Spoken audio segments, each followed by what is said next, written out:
Mhm.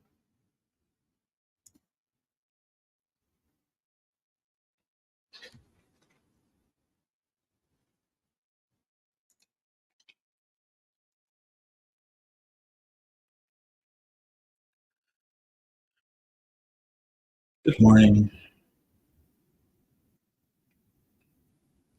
or good afternoon, good evening, wherever you guys are.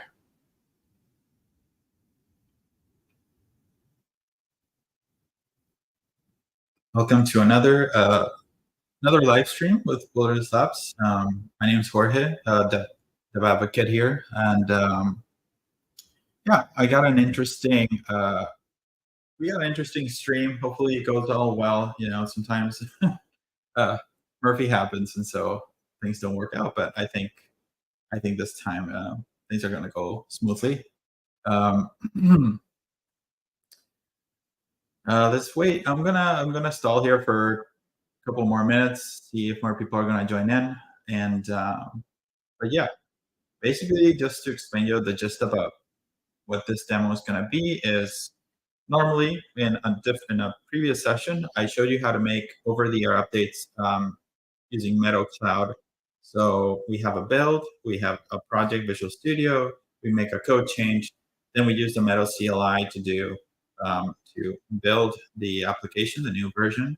We package it, we upload it up into Meadow.Cloud, and we finally go to Meadow.Cloud and hit the publish button, and that will send the update to all those devices that are listening for updates. And that's the normal classic way to make over-the-air updates um, using the CLI tools. But we can skip all that. We can automate all that process just using GitHub Actions. And basically, is we're going to configure a repository with a GitHub Actions script, and you're going to have a Meadow device listening for over-the-air updates. And whenever you do code changes on your repository, you do a commit and you push it into your remote repo origin. Um, you can trigger to actually GitHub Actions to build, package, upload, and publish um, the update, and Meadow will just receive that update automatically. So no need of going to CLI and do all that process. Go to the Meadow Cloud site or use the CLI publish command. Um, so yeah, I'm very excited to show you how this all works. And another quick update is we just released Meadow update 1.12.2. This is just another performance or stability updates for across all our stacks. So we have a few critical memory leaks fixing on Meadow Cloud authentication. We now allow ping to do ping on our Meadow devices. That's on the Meadow OS side of things. Uh, Now for Meadow Core, we improved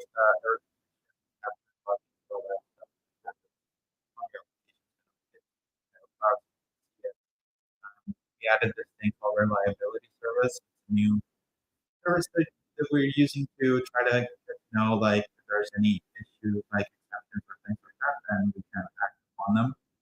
And we already also have some samples available to do that. For Meta Foundation side of things, we added the micro time span micro JSON. So yeah, sending up with JSONs that have time, they'll be able to serialize it. We also had a new ability for the pixel buffers on uh, for micrographics. So we have ability to invert displays, instantiate an image, partial shows, things like that. We can look at that in our Meadow sample window. And we also added a new project template called Start Kit. Actually, I can show this real quick while people are just tuning in. Let me open up. But basically, think about as I don't know if you guys were in Xamarin Days or even Maui applications here, and here's the project. and then Meadow Start Kit app, create it. And this basically has like this kind of like a similar architecture that you know about cross-platform solutions. There's a common code project, what we call a core project, and then there you'll have things, like your standard business logic. You have models, you have controllers there, and this is like the region of where all that common code will live. But at the same time, we also have a Meadow desktop here, Meadow F7, Meadow Raspberry Pi, and all these are just referencing the Meadow core project. Right?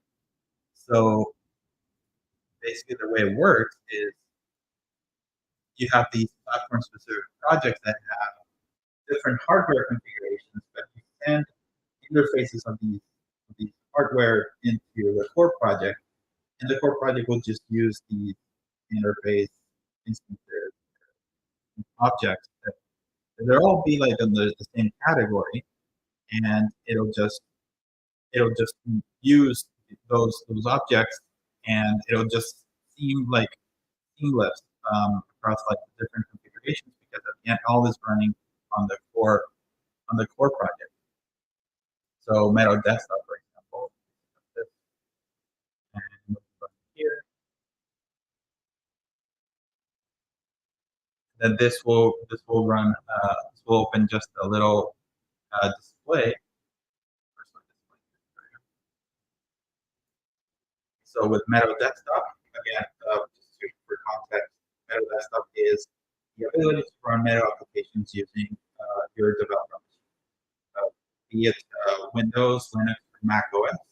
This is all cross-platform, and you can just simply draw interfaces. Draw HMI screens. You can also do simulated sensors, things like that. And it's really quick. So when we're designing interfaces using for Project Lab, I always start with this because it's much faster. Anyway, I digress. I can do another session of a start kit and take a look. So right now we're going back to, and hi everybody who is joining in right now. I was just stalling a little bit, showing about the new update that we just released yesterday and a new template. But honestly, yeah, over here what I have is a project lab that we are going to use. This guy here. We're going to use to have it listen to over-the-air updates. We're going to configure our repository on GitHub. And whenever you do commits and go into the repository, we're going to trigger GitHub Actions. We're going to do all the building, uploading, publishing for the updates, and we'll see our project lab. We're going to see our project lab updating, picking up the update without needing to go through the CLI. All right. Let me see how we're doing. Okay, cool.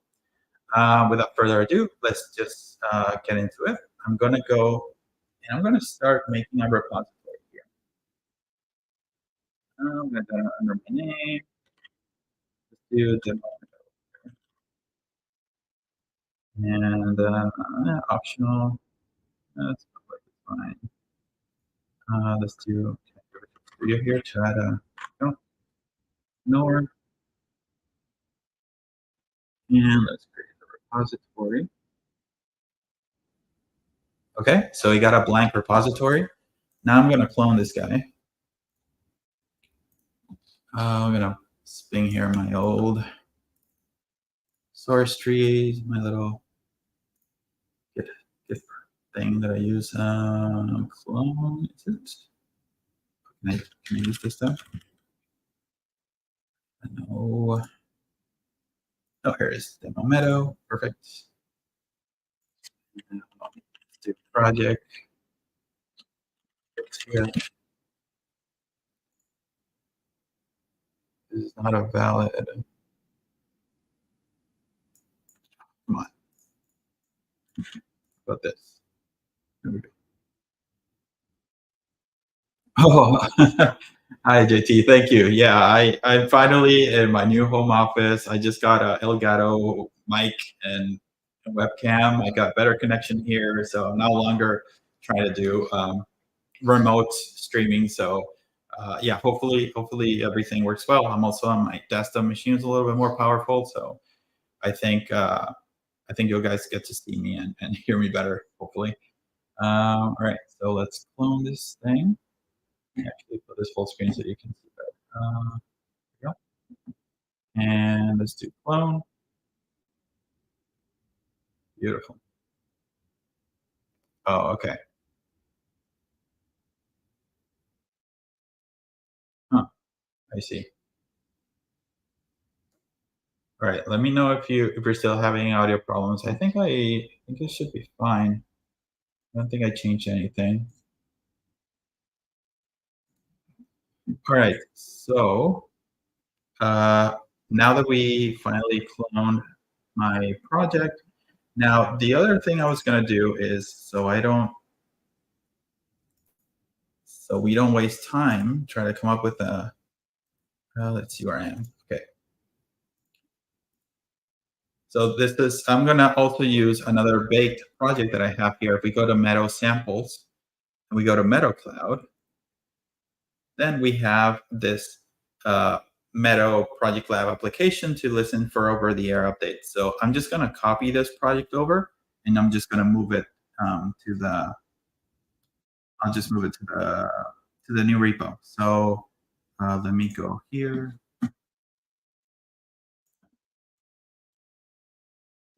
All right, so Meadow samples, source, Meadow Cloud, Project Lab over the air. And then I'm just going to copy, oops, I'm just going to copy this project. And I'm going to put here projects. And where's my demo Meadow? I'll do a source folder here. I'm going to paste it this. And now I'm going to open this project.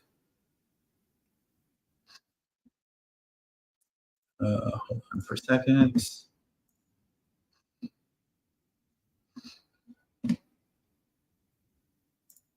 Open project. Let's go to projects here.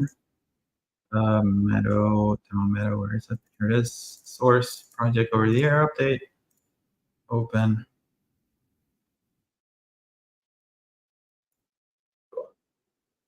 All right, so this, I'm using the latest version of the NuGet packages, 112.2, and I also flashed my Meadow device, my Project Lab to the 112.2 as well. So let me put here my Wi-Fi credentials.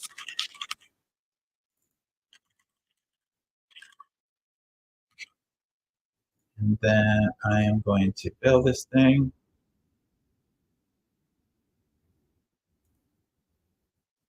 Okay, so this builds already. So let me set my Project Lab that I have here. It'll pick up my COM3 port, and let's do a deploy.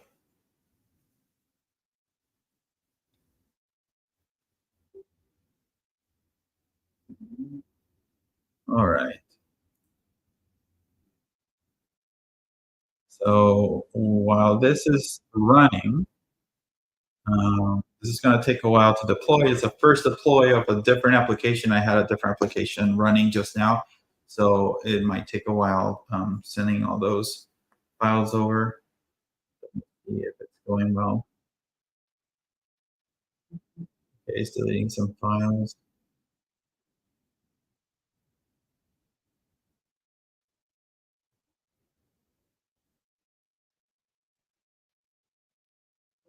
All right. While we keep that, while we wait on that, I'm going to show you also. Where is my? Here we go. All this is also documented, by the way. So I'm basically following a recipe to get this working. So I wrote this little guide of how publishing with GitHub Actions. So even after the stream, if you want to find out yourself, or if you want to just go by the letter here, you can just go through this guide, and it'll show you how to make this, how to get this to work. And we also have a demo repository that has everything configured as well. So at the end of the day, if you're having trouble configuring your repository, then you can check this one out as public, and then you can just go to the workflow actions. And then here you can look up the file and you can see how everything was wired.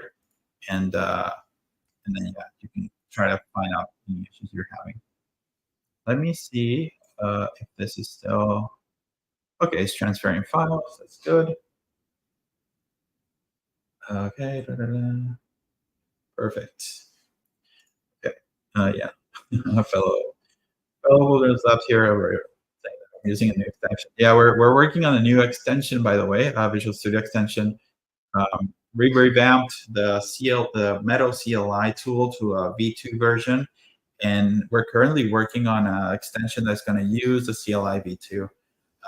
So I have an internal build here. So deploying it, I think it's a lot more stable now. We're talking in the future, just try to get a beta out so you folks can try it out as well and report any issues. But this one seems to be working very nicely. Okay, well, this is still building. Oh, let me go through other prerequisites to get this working, right? If we go here, first you're gonna need a Wilderness Labs account. We should start with that. And the next thing is also that you have to have your Meadow device properly provisioned, so it shows up into your Meadow.Cloud site. And another important thing is you're going to have to use, you're going to have to generate an API key. I'm going to create one right now. I'll go here. Sorry, I should have started with that, but here we are, just doing. And this is still going. Oh yeah, perfect. This is just running. Beautiful. Okay. So yeah. So if you go to your Meadow site, you can see all my devices there provisioned. Let me zoom this a little bit more. And then if you go down here, you'll see your API keys. So go here, and I'm going to delete this one. New API key, and then here I do demo API, and then make sure you select the package one. I'm going to hide this one for a second. I don't want to be hacked. Okay, close. Put it here, and then I have my demo API key. Let me put that API key value somewhere here. Oh, perfect. All right, cool. How's my? Oh, okay, perfect. So let me zoom out here, and you can see my project lab is running with the over the air update app.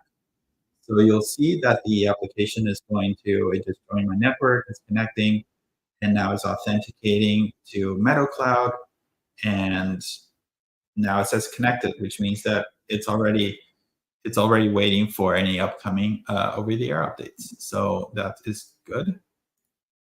Let's go back here. I got my demo API key. I will need my collection ID and my organization ID as well. We're gonna need all that. Right.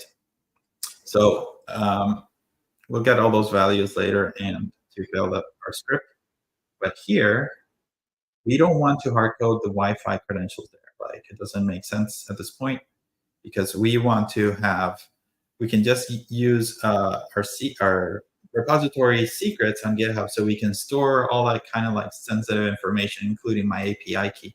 If you have Ethernet or another form of connecting, or having network connectivity, you don't need to do this. But I'm using Wi-Fi, so I'm going to use this instead. But the first deployment, you'll need it to have it connected to your Wi-Fi. So you have to enter your credentials of your home network. But now, once we have that, then we do this, and then via GitHub, we're going to replace those values, and we're going to replace them with actual Wi-Fi values as well. So we do this, and well, now we go to the repository secrets here. So if I go to, where am I? Here we go. settings. We go to secrets and variables, and we go to actions. And here in this section, we have our repository secrets. So we create a new one here. And I'm going to use the same values. So one is config Wi-Fi pass. Close this. Oh, actually, I can copy this. SSID.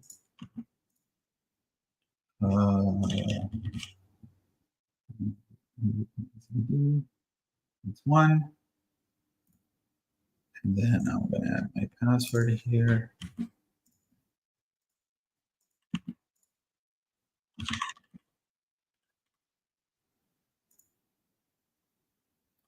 And then the next one is going to be let me put this one on the screen so speaking. A key, and then I'm going to put here my key value. There we go. We got three secrets here. We got my API key, my config Wi-Fi pass, and my SSID. So once we do all that, we go down here and we finally can write the GitHub action workflow. So let me see, zoom out here. Okay, so far what we have here is, let me actually do a commit so we can throw what we have here in demo Meadow. Let's do add date now.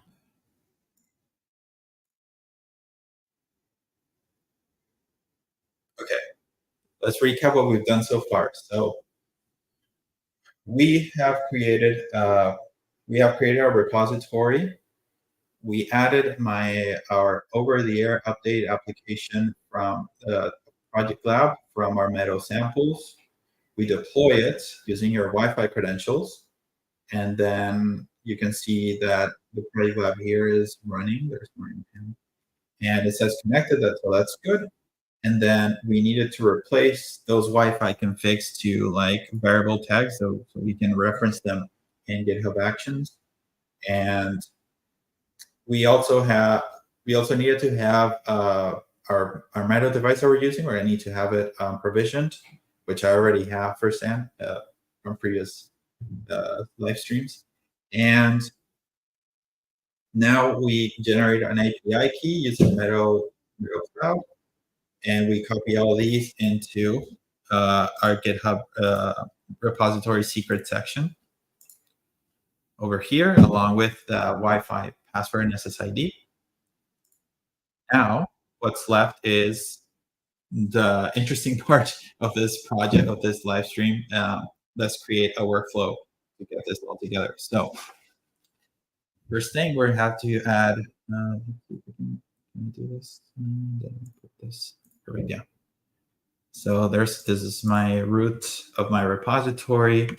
Let's create a GitHub folder. And then here I create a workflows folder. And then here I'm going to create a new file. A new text. I'm going to call it main.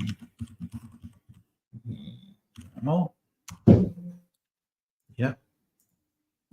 Okay, after I do that, then now we're going to go and we open this. I'm going to open this on Visual Studio Code. How can I? And that's fine. Okay, we do that, and I can close this. And now what's left is we can just copy this thing here. Oops. Paste this all here. And then we can do This is just a GitHub Actions script. Here on will be like the ways to trigger it.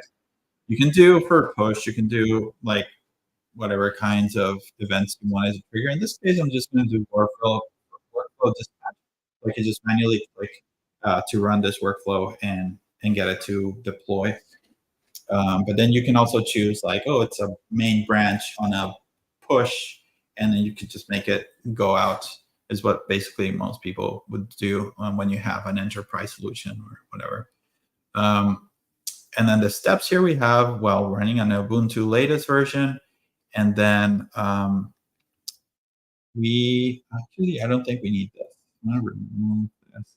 The idea is that we're gonna check out the repository that we just created, and then we have these two action methods that were built by us. We have Willis Meadow.Cloud package upload. This is the one that is going to grab your project, build it, trim it, it's going to package it, and then it's going to upload it into Meadow.Cloud. And then the next step here in this workflow, it will be the publish one, which will be called, it calls the Meadow.Cloud publish, Meadow.Cloud package plugin publish. Such a mouthful. But basically what this one does is I'll grab I'm going to grab the package you created and I'm just so we still need to fill up some gaps here. Again, I don't think I need this. I'm going to just remove it because internally on the Meadow.Cloud package upload is going to do the checkout of the repository anyways. And what I do need to pass here is the actual path of the source of where that project is. So if I go to, it'll be demo Meadow source, and then it's going to be this one. So that's one thing. Now here we need to enter the organization ID. So there we go to Meadow.Cloud, my organization, and then do this.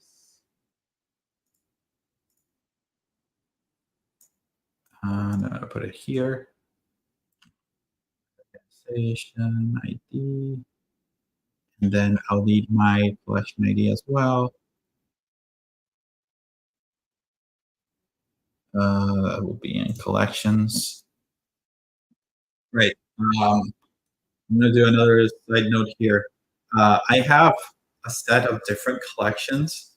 When you first create a Wilderness Labs account, you have what is called a general collection. So whenever you provision a device, they all go into that same general collection. So when you do an over-the-air update, if you have a Klima, Project Lab, Fuego, or Featherboard, if they all have over-the-air updates, they're all going to receive that same update. So if you're making a Project Lab application, Klima is going to get it, Featherboards are going to get it if they're also waiting for updates, and they won't run obviously because they're not a Project Lab. So that's when collections come in that you can just create new collections and remove devices. So in this case, I have a Project Labs one. So if I look at the view devices, I have 3 Project Labs here. So I'm just going to copy that collection. So I make sure that only my Project Lab can get this update I'm releasing. So and what can we do here? What else? And then here I have my secrets, right? I have my secrets API key, the ones that I generated, and this is the way how it'll go, and it'll find them on my repo and just replace them. OS version, I'm actually going to remove it. This is optional. Just run it with whatever version of the OS has. And that's all. Let me double check here. So I have also my info JSON here. Oh, I probably need to change this though.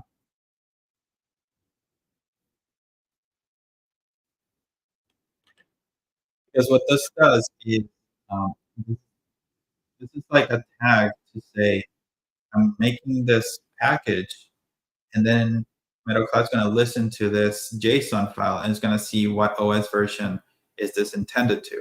So if it's a different OS version, it's going to download that OS version. It's going to flash your device that OS version, and then it'll match. So I'm just going to keep that version. This again. Actually, I'm going to throw the workflow as well. Updates. And add workflow.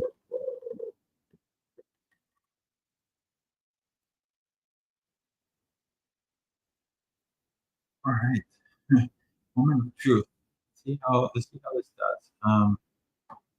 Let me. Yeah. Okay. So let's go to GitHub.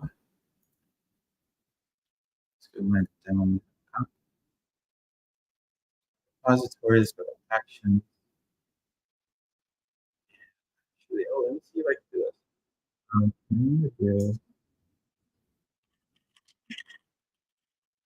This is using the Meadow CLI. I'm listening to. I'm gonna configure my project that's connected right now to my computer. What I can do is Meadow listen. Oh, I can't do that because I think my Visual Studio is holding on to that COM port. That's fine. I just wanted to see if you have Meadow listen there, you can listen to whatever activity is happening on that COM port, and then any outputs that is going to go as you will be deploying on Visual Studio, they're going to show up there, and so that way you can track all the activity that's going on under the hood on the application. But it's fine because I have an HMI screen and it'll tell me the status of the update and everything. So hopefully, okay, I got a live stream still. Cool. Hopefully this is gonna work. So let's go to GitHub Actions, upload, publish, impact, and here is my run workflow. And let's see. I hope I didn't miss anything. Let's trigger workflow here now. Let's see at least the activity of the job is doing.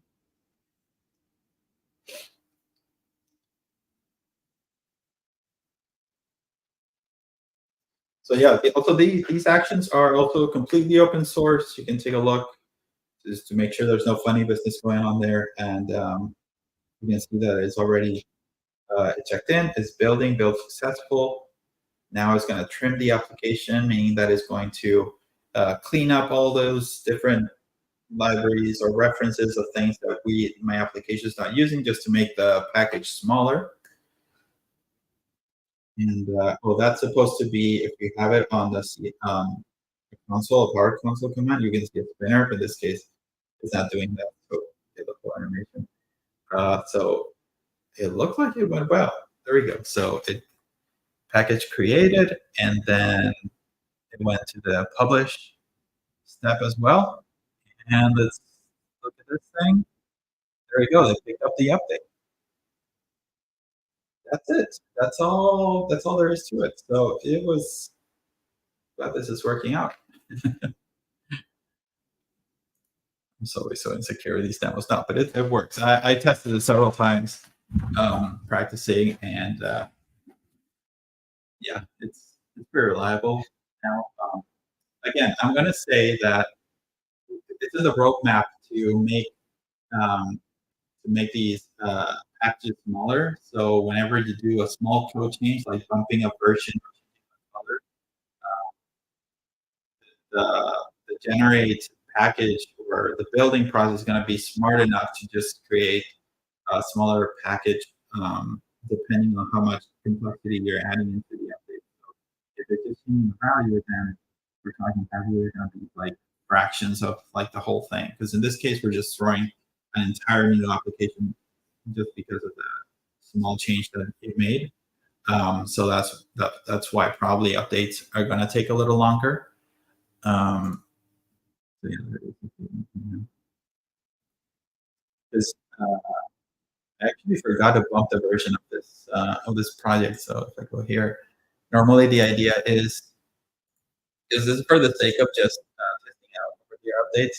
there isn't much funniness going on here, but I just go to, where is it? Oh, here, I have a version here, and that value, oh, we can actually see, oh, right, that's why I can do the analysis, because I still have this hooked up to Visual Studio.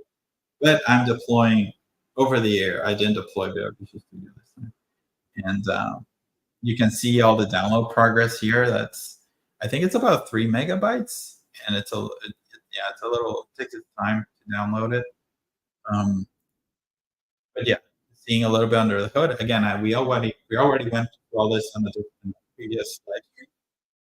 But basically, we have a version here, and then the idea is to confirm that version. Just change it to whatever value you like, and then we have this old-fashioned way of doing it. That is, we use this Meadow command line tool to create a package, and then here you can upload it, and finally do a publish via the CLI, or you go to Meadow.Cloud, and you can also do a publish.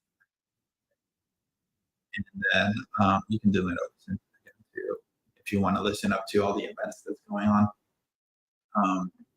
But we skipped all that. We skipped all that, and we're just using now GitHub Actions, and you can see that it just did it in 49 seconds. So in less than a minute, we built, we packaged, we upload, we publish, all that, just like that. Really, really, really awesome. So this thing is about to finish updating. There's anything exciting that's going to happen there. It's just going to restart the application. It's going to show again the version 1.2, and it's just going to stay authenticated and then connected. We did the update in progress. So we are actually tracking all those states with a Meadow.Cloud, within a Meadow.Cloud event. When there is a state change, you can see progress on the project lab. I think I'm going to show you real quick. Yeah, so we have the update service. We have the on update state change, and so this is the code that I'm just saying all those events there in the project.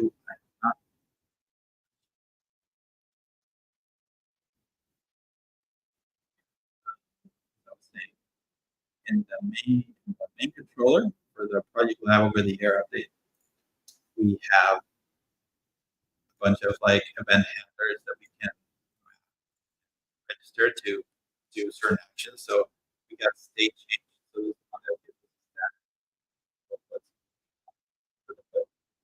And we also have update progress. This one tells me, it tells me like how much the package am I downloading, and I just do a simple conversion here to just show it in percentage wise, and then I fill up a little bar that I showed you earlier. There's an event when there's an update. Okay.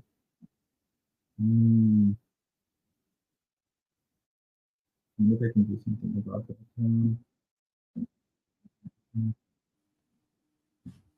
Here, let me see if I can close some applications here.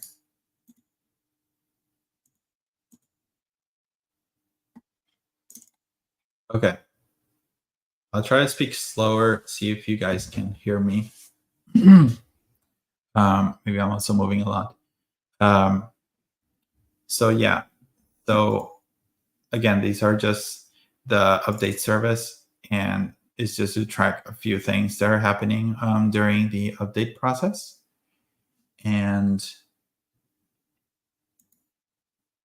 then this, so the project's now still updating, it seems like. Let's see our output. Extracting update. Okay, so it seems like it's still updating. It takes a while though. It takes, I think, an update. It takes around maybe 3 or 5 minutes. I think. Now it's finally finished updating. So Project Lab is now resetting.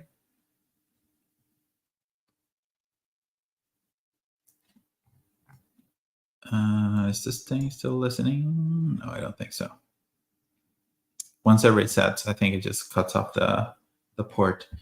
It's a power cycle, so we won't listen to it, but I think this will eventually run again, and it'll show you the same splash screen that we had, and then it's going to try to authenticate, and then it's going to pick up another update. I mean, it's going to connect to Meadow.Cloud and then listen for another update. Let's do one more thing. I'm just going to change this workflow dispatch, and I'm just going to add another event so we can trigger it on a push. But I am going to look up that because I don't remember how to do that. Bear with me for a second.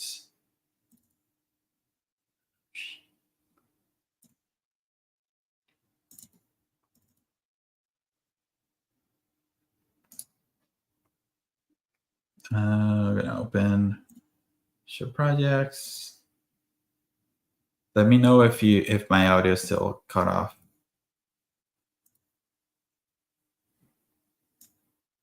There we go.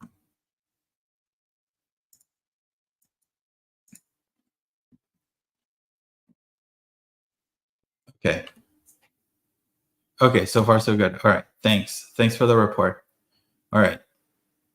Sorry, yeah, I think maybe I'm moving around. I need to fine-tune my mic a little bit more. Okay, so it's connected. So let's do one more thing, and then I can let you all guys go about your day.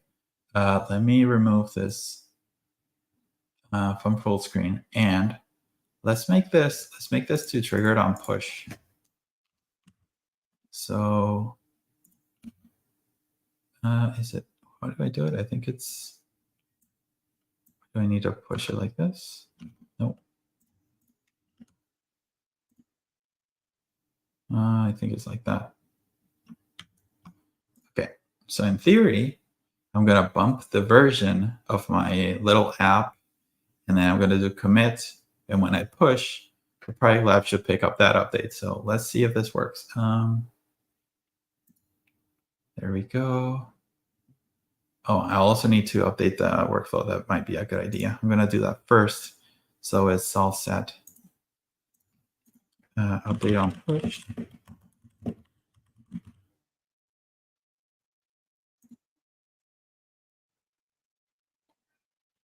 Okay. Now, if we go to Meadow app, let's do 1.3. And now we're like, oh, nice. I'm going to do another release. So there's my version bump to 1.3. So I do this, bump to 1.3. And then let's see how it goes. Boom. And then let's see here if it triggers it. Oh, I don't want to do, well. I'm going to cancel this one. Oh, I forgot that this one, I don't know if it's going to trigger it, but this one definitely will.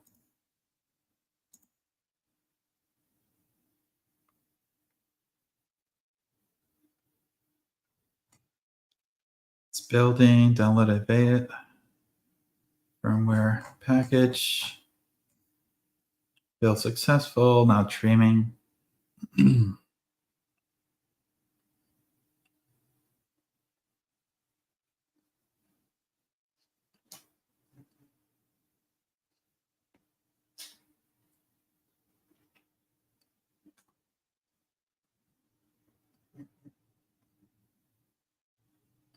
Publish.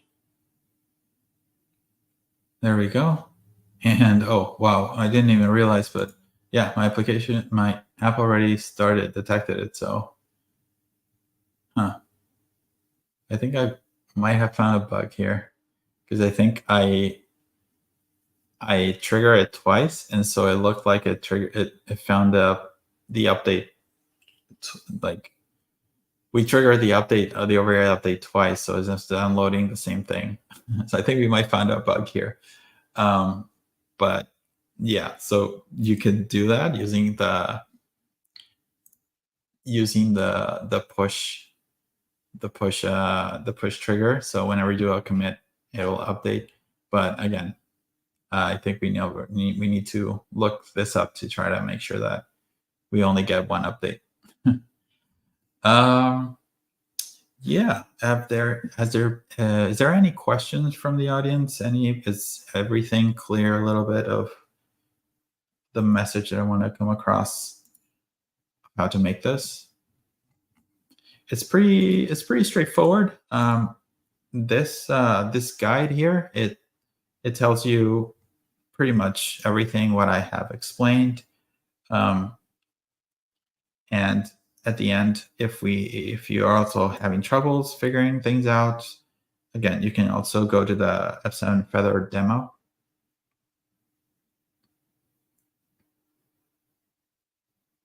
Yeah. Oh, there's Brian there. Yeah, that's also possible. You can also just make another kind of event just using tags as well.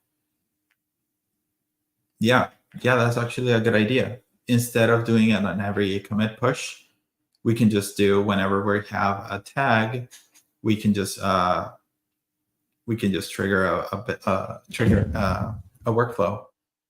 So let me see if I can find real quick that I can find that trigger real quick.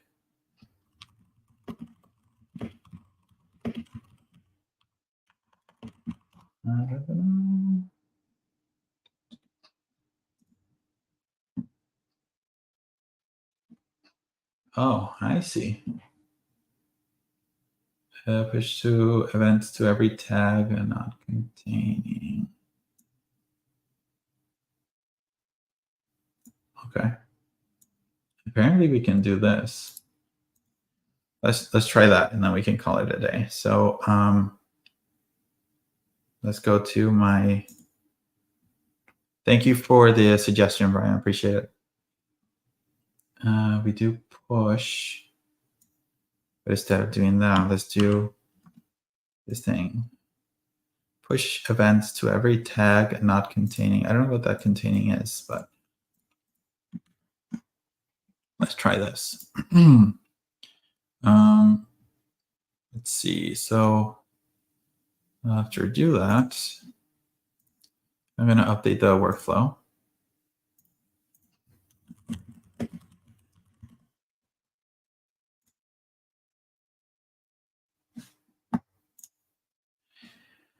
And then let me do one more time. Oh, actually, let me restart. I'm going to restart my project. I want to cancel that update.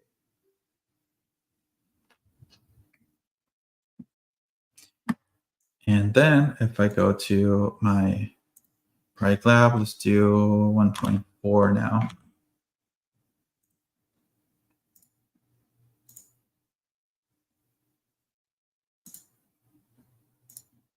And I'll push this along with a tag, and hopefully it's going to trigger at this time with a tag.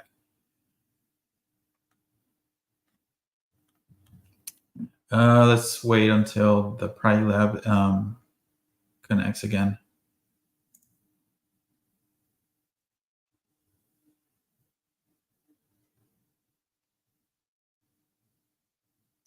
Authenticating. Yeah, we're always trying to get the startup time a little faster as well with the over-the-air updates. Because yeah, right now it takes a little bit of time to get to do it. But hey, it's over-the-air update. So if you have 5-10 project labs out in the wild, you will need to run around the field with a computer plugging in each one of them and then throwing in your update. A couple clicks, it will take a while, but you're parallelizing and actually orchestrating over-the-air updates on a bunch of devices out there. All right, this thing claims that it's connected. So moment of truth, let's see what happens. So bump to 0.4. I don't know, do I need a tag? I never used this thing. Oh, push tag to origin. Oh, I think I would need this just to first do this. This won't trigger it. But then if I do a tag, 1.4, and push tag to origin, so that way our tag makes it all the way into our repository.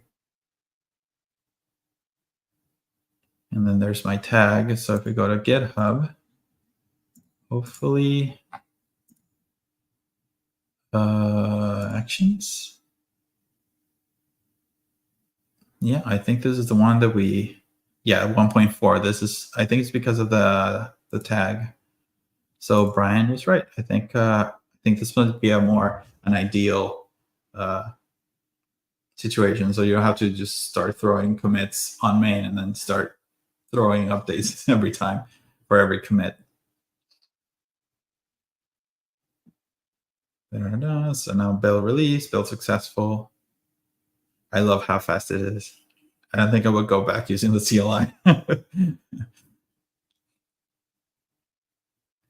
Now it's trimming. I think we might need to clean that up. I don't know.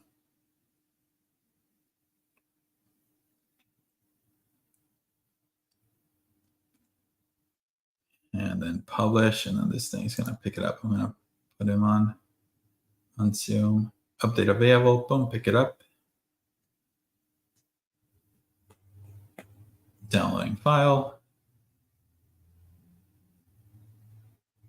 And there is my progress bar. Cool. This is awesome.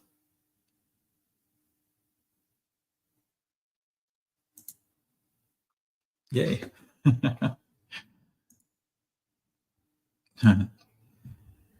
All right. So we are close to an hour. So I think I want to call it there. But if you guys have any questions, comments, or anything, feel free to also join us on Slack. I know a bunch of you are also in the public Slack, so you can ping me there if you need help with anything. I'll try to answer as much questions as possible, or I'll relay those on the Meadow.Cloud team to answer some of those questions that I don't know. So yeah, head over to our documentation as well. Again, this guide is already, it tells you how to do it. I'll also have this on our live or on-demand videos on YouTube, so you can also go through this if you want. And I also added another document section about collections. So as I mentioned earlier, whenever you provision devices, they're going to go into the same common pool. You might not want to do that. You might want to organize them so you can create more collections, so you can do systematic over-the-air updates on these collections rather than just throwing them all into a single collection with multiple devices. And yeah, all right. Thank you all for tuning in. And I hope you have a fantastic Wednesday, and I'll see you in the next live stream. Bye now.